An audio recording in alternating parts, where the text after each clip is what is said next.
नमस्कार दोस्तों, मैं सुखदेव साहू आज नया लूप बताऊंगा दोस्तों। जो शहनाज अख्तर की जो गाना में बजता है वही लूप है दोस्तों। तो वीडियो में बने रहिए, हमारे चैनल को लाइक शेयर सब्सक्राइब जरूर करें।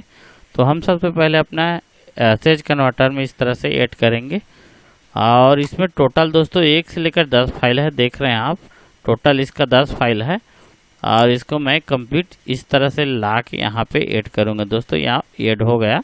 अब इसके बाद अपना QS5 के अंदर में हम स्टाइलस के अंदर में अपना ये यहाँ आएगा दोस्तों यूजर लाइब्रेरी के अंदर में इस तरह से।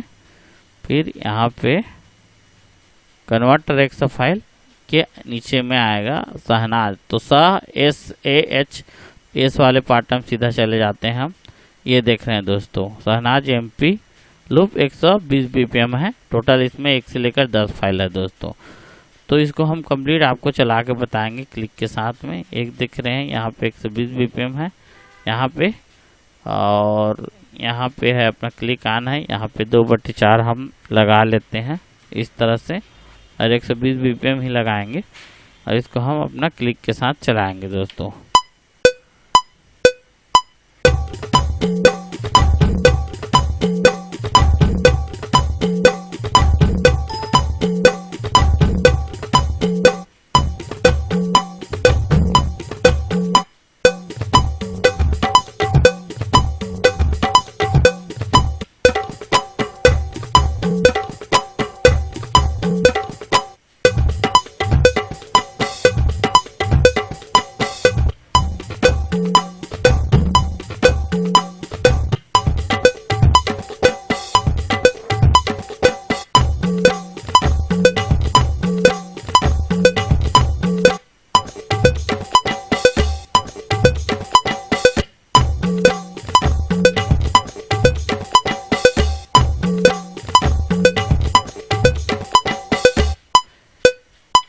इस तरह का लूप है दोस्तों। ये लूप आपको जरूर पसंद आया होगा। ओके, थैंक्स, नमस्कार दोस्तों।